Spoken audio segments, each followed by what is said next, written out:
राधिका घर बैठे बैठे इंस्टा स्क्रॉल कर रही थी। उसकी फीड पर बार बार लाबूबू डॉल्स के ही सुझाव आ रहे थे। दिल तो उसका भी चाह रहा था कि काश एक लाबूबू डॉल मिल जाए, लेकिन ना पैसे थे और ना ही हिम्मत कि वो अपने पेरेंट्स से मांग ले।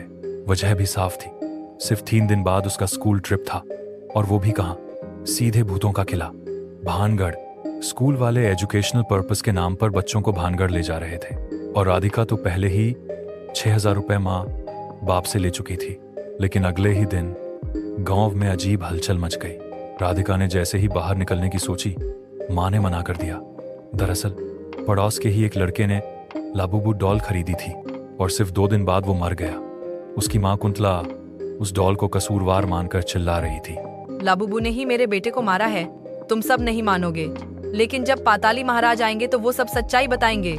पूरा गांव सदमे में था, कोई यकीन नहीं कर रहा था। लेकिन उस औरत के लहजे में ऐसी दहशत थी कि राधिका के कानों में लाबूबू लाबूबू गूंजने लगा। अजीब बात यह थी कि डरने की बजाय उसका मन और भी ज्यादा उस गुड़िया को लेने को मचल उठा। ट्रिप वाला दिन आ गया। राधिका इतनी एक्साइटेड थी कि रात भर सो नहीं पाई। सुबह 6 बजे जैसे ही खिड़की के पास आई, तभी वो औरत कुंतला उसी खिड़की के बाहर खड़ी थी।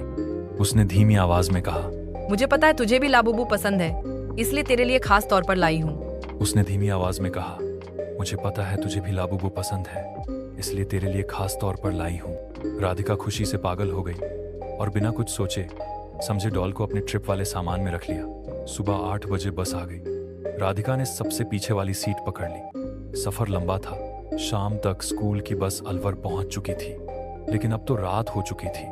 प्रिंसिपल के पास रात को भानगढ़ जाने की परमिशन नहीं थी, इसीलिए तय हुआ कि अगली सुबह किला देखा जाएगा। बस जैसे ही वापस मुड़ रही थी, राधिका की नजर खिड़की से बाहर पड़ी। दूर अंधेरे में भानगढ़ किला खड़ा था, और उसके बिल्कुल पास वाले पेड़ पर कोई बैठा था। पेड़ पर बैठी उस परछाई का चेहरा राधिका साफ नहीं देख पाई थी, लेकिन मन में सवाल गूंज रहा था, कोई इंसान आधी रात को पेड़ पर क्यों बैठेगा। इसी उलझन में वो होटल लौट आई, जहां सारे बच्चों को कमरे दिए जा रहे थे। राधिका को मिला कमरा नंबर 102। अजीब बात यह थी कि पूरे ट्रिप में सिर्फ वही एक स्टूडेंट थी जिसे किसी टीचर के साथ कमरा शेयर करना पड़ा। मन ही मन वो बहुत चिढ़ी हुई थी। यार, ये भी कोई मजा है।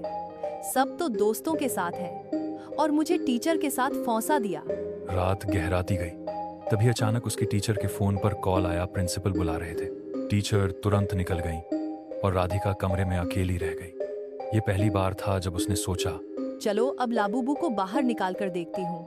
बैग खोला, डॉल को बाहर रखा और धीमी आवाज में बोली, लाबूबू, मुझे अच्छा नहीं लग रहा टीचर के साथ रहना, काश मैं अकेली रह पाती।